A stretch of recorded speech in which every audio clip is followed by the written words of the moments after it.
Retomando el tema del principio del programa, no es ningún secreto que nuestra transición fue el producto de numerosos intereses de diverso tipo, ni que las influencias extranjeras resultaron al menos tan condicionantes como las propias, y de entre todas ellas, la de los Estados Unidos. Hoy vamos a contarles cómo la propaganda estadounidense logró deslumbrar a una generación o dos de españoles a través de una intensa propaganda cultural que, por supuesto, lo que buscaba era favorecer, ante todo, a los Estados Unidos.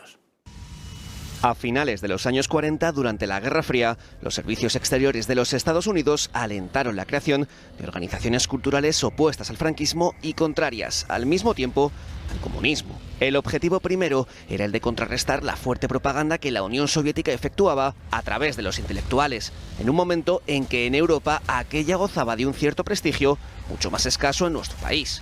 España constituía un objetivo obvio.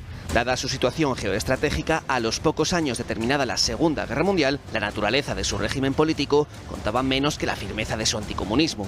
Y mientras la política oficial estadounidense, una vez liberada del doctrinarismo de Truman, se vinculaba con el franquismo, por otro lado establecía una relación con la oposición no comunista al régimen. Dicha relación se asentó durante los años 50. Estuvo canalizada por la Fundación Ford. En realidad, una terminal de la CIA que apoyó la creación de una serie de organismos e iniciativas culturales, fundamentalmente el Congreso por la Libertad de la Cultura, con el fin de aglutinar a las cabezas pensantes que habrían de dirigir el proceso de la sucesión política al franquismo.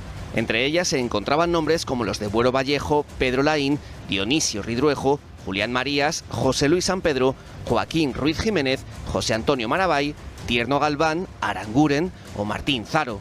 Todos se movían entre la socialdemocracia, el liberalismo, el monarquismo y la democracia cristiana. En esencia, el plan estadounidense consistía en experimentar en España el proyecto que Washington tenía para Europa, la creación de una estructura federal. Había que potenciar las tendencias centrífugas en el interior del país, evitando toda posibilidad de que el comunismo tuviese ninguna oportunidad de hacerse con España.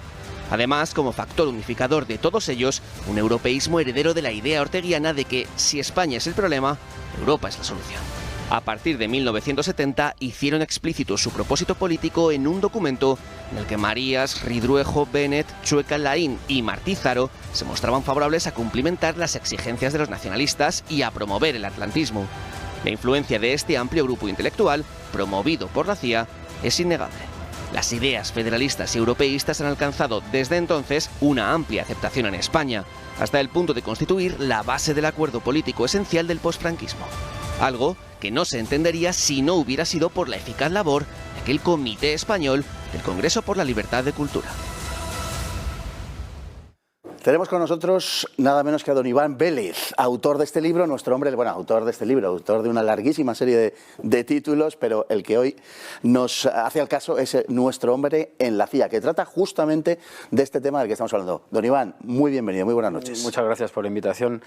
Bueno, pues he de felicitaros por el vídeo que habéis puesto, porque creo que sintetiza muy bien las tesis del libro y lo que yo desarrollo a partir de del archivo elaborado sobre todo por Pablo Martí Zaro, que era el secretario de este colectivo y que depositó toda la documentación, salvo algunos documentos de carácter más privado, en la Fundación Pablo Iglesias. Y entonces el que quiera puede leer el libro, y el que quiera abundar en la investigación tiene ahí a su disposición mucha documentación que va perfectamente sintonizada con lo que acabáis de exponer.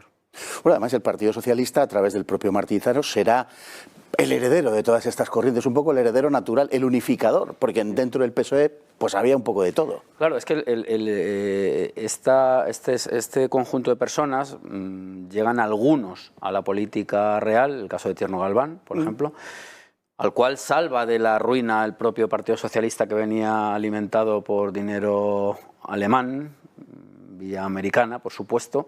Es un Partido Socialista que, aunque propagandísticamente se diga deudor o heredero o continuador de la labor de Pablo Iglesias el Viejo, no Turrión, por supuesto, no lo es. Aquí, este es un partido nuevo. El Partido Socialista de Felipe González y Guerra y compañía es un partido diferente. Hay una discontinuidad con respecto al Partido Socialista de los años 30 e incluso con el que está en Toulouse, con Rodolfo Llopis. Entonces, este colectivo que protagoniza el libro son en realidad grandes ideólogos de la España actual, pues con ese federalismo que parece que todo lo puede solucionar, con ese europeísmo pues que estamos viendo sus verdaderos efectos y bueno, pues yo lo que hago es reconstruir un poco las actividades durante 2 décadas de estas personas.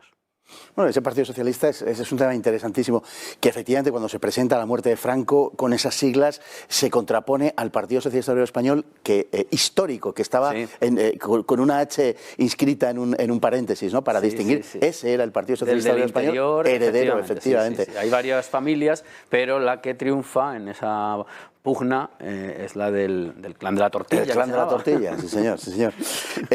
Y luego hay un personaje muy importante que luego ingresará en el Partido Socialista, que procede del Partido Socialista Popular, que se pretendió originariamente a la izquierda del PSOE, que es Tierno Galván, al que tú defines muy rápidamente al comienzo de un capítulo, hablando de que fue un hombre que se fabricó una biografía absolutamente impostada. Sí, era un hombre muy dotado para la ficción, empezando por sí mismo, ¿verdad? Se presentaba como un soriano hijo de labradores, bueno, nada más lejos de la realidad. Yo creo que esos son prejuicios. Hay un libro de Gracia Noriega, que estuvo en aquel PSOE, que eran 4 gatos durante el franquismo, que dice que una de las visitas a Asturias que hizo Tierno Galván fue muy graciosa porque él, claro, no tenía contacto con los obreros y para él un obrero era una cosa muy exótica. Iba casi como Zaratustra cuando buscaba, pues buscaba al obrero, ¿verdad? Es una cosa curiosa. Sí. Bueno, vamos a ver, estamos dentro de un momento que es el de la Guerra Fría, en el que hay unas tensiones bastante más intensas incluso que las que puede haber hasta en nuestros días entre los 2 bloques, el bloque de los Estados Unidos, la OTAN, el bloque del Pacto de Varsovia, la Unión Soviética, y en donde España está en una situación un poco peculiar, porque aunque es esencialmente anticomunista y además vende ese producto, digamos, como la última razón de ser de la naturaleza del régimen, la verdad es que, en fin, la definición de España es un poco complicada. Gustavo Bueno, y hablábamos antes de eso recogiendo una definición o coincidiendo en una definición con uno de los ideólogos del socialismo autogestionario yugoslavo de Tito, decía que España se convirtió o fue un socialismo de derechas, lo cual también lo hace peculiar dentro de aquel mundo. Sí. Como bien dices, España es no voy a decir un país exótico para no caer casi en la visión esta de los viajeros impertinentes del 19, pero sí que es verdad que es un país un poco anómalo por cuanto es antiestalinista, vamos a decir, para afinar un poquito más a lo que se enfrenta el primer franquismo es al estalinismo porque existe hasta mediados de los 50, ¿no? Que es cuando empiezan a moverse estas cosas y cuando la otra potencia antagónica a la Unión Soviética, que está desplegando o lanzando unos cantos de sirena con la idea del estado de bienestar al cual hay que reaccionar desde la parte capitalista, se da cuenta de que España es netamente antiestalinista, pero no es democrática, con lo cual hay un desajuste, porque el modo, digamos, el modo norteamericano, que es la democracia de mercado, y claro, aquí no está asentada, aquí veníamos pues de la idea de la familia, el sindicato y el municipio, que bien conocemos, pero de algún lado de los 2 bloques se tenía que decantar una nación tan importante como España por su propio peso en aquel momento económico, político y sus vínculos con Hispanoamérica, y entonces, claro, no se le puede dejar caer del otro lado. Entonces, poco a poco, España va entrando pues, a través de instituciones monetarias, del Banco Internacional, los acuerdos de las bases norteamericanas, etcétera, etcétera, etcétera, y hacen que nos decantemos por un americanismo que todavía es latente en España y que aún lo era más. Yo siempre pongo el ejemplo de la Gran Vía, que todo el mundo haga memoria del tipo de cafeterías que había, la Nebraska, la no sé qué, es decir, que aquí entró un lote entero que incluía, por supuesto, acuerdos económicos, acuerdos militares que todavía persisten, el tema de las bases, tema muy digno de análisis, muy digno de análisis, pero también un modo de vida pues y una cultura, por decirlo de algún modo. Y esta es digamos, la vertiente de esa ofensiva norteamericana que yo analizo en el libro, el despliegue cultural que se traduce, como bien habéis dicho, en una idea en cuanto al modelo de Estado federalista, por aquello del divide y vencerás, y a la vez europeísta, para incorporar a esa Europa que se está construyendo al calor de proyectos como el Plan Marshall, por ejemplo. Es un proyecto dirigido abiertamente por la CIA a través de distintas fundaciones, en el caso de España particularmente la Fundación Ford, que tiene sus contactos con la Fundación March a la vez, y que logra aglutinar a un amplio sector intelectual, cada uno procedente de su padre y de su madre, podemos decir, porque están Tierno Galván, José Luis San Pedro o Dionisio Ridruejo, es decir, que eran muy variopintos, pero que todos coinciden en esa doble vertiente que ha señalado de construir una España federal, de aquí proceden nuestras cuitas actuales, una España federal que a su vez es una especie de réplica de la Europa federal que los norteamericanos quieren construir, y España sería entonces un pequeño laboratorio para entendernos. Claro, Estados Unidos, el Congreso por la Libertad de la Cultura y toda la ofensiva que acabamos de decir, bélico-económica, lo que pretende es constituir unos Estados Unidos de Europa, como dique anticomunista, por simplificarlo. ¿Qué ocurre? Pues que en el caso español la lectura se hace interna, entonces los estados que tendrían que federarse, según este conjunto de ideólogos, serían, pues un estado se llamaría Cataluña, por ejemplo, otro se llamaría Vascongadas, otro se llamaría Andalucía, otro se llamaría Galicia, es decir, de algún modo están precocinando la idea de las comunidades autónomas. De hecho, utilizan la expresión comunidades diferenciadas, que es un precedente casi, bueno, con una proximidad casi literal a la idea de comunidad autónoma. Y es así como se estructuran ellos, pues ya digo, captando a elementos, como tú hubieras dicho, muy heterogéneos, pero desde luego lo que no son franquistas, si es que se puede decir que hay un franquismo,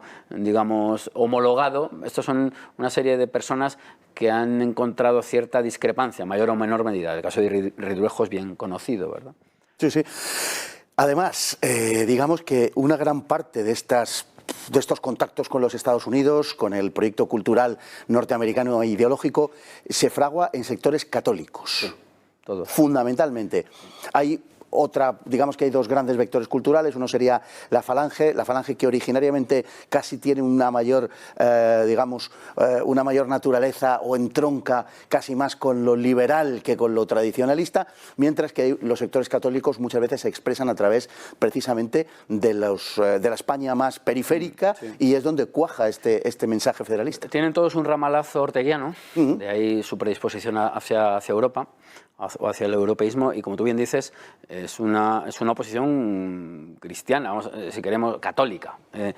Y para afinar más, yo creo que todos tienen una pátina jesuítica, que de algún modo justifica sus actos. Si entendemos, esto es una teoría un poco, imaginemos que si nos vamos al Padre Mariano y usamos la idea de tiranicidio, aquí el tirano sería muy identificable, el tirano que habría sojuzgado a esas naciones, ya sabemos quién era, ¿no? Entonces, todos proceden de ese mundo.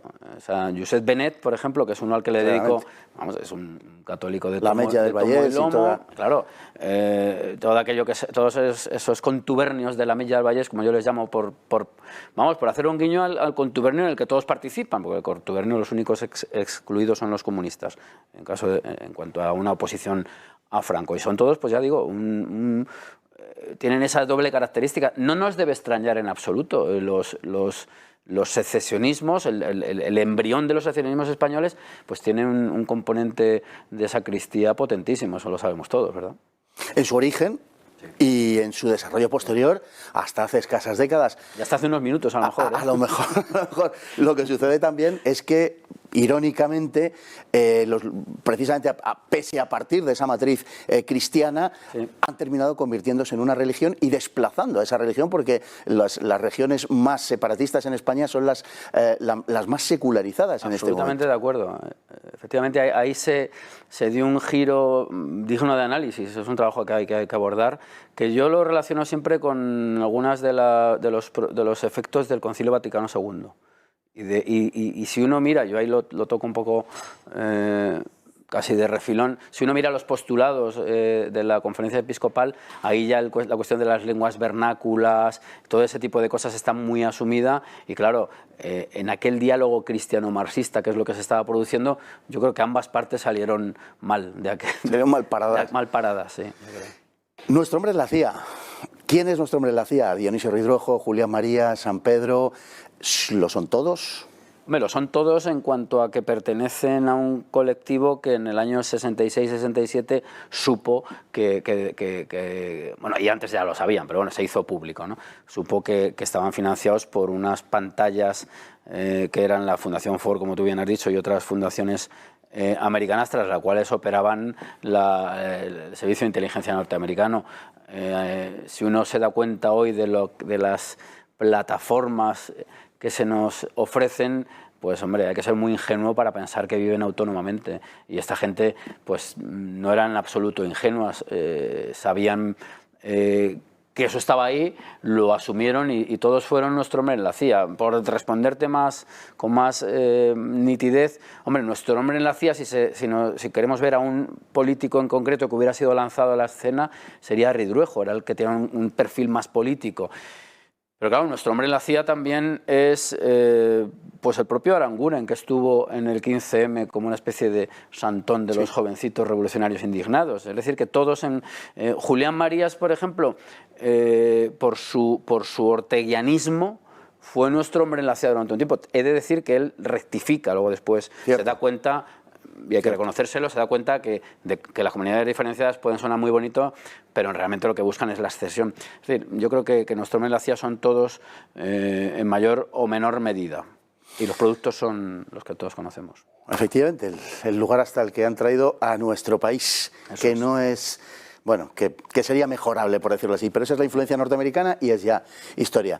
Don Iván Vélez, autor de Nuestro hombre en la CIA, muchísimas gracias por el libro y por estar aquí. Pues nada, vosotros por la invitación y esperemos recibir alguna más en el futuro o merecerla sobre todo. Con seguridad, un placer. Gracias.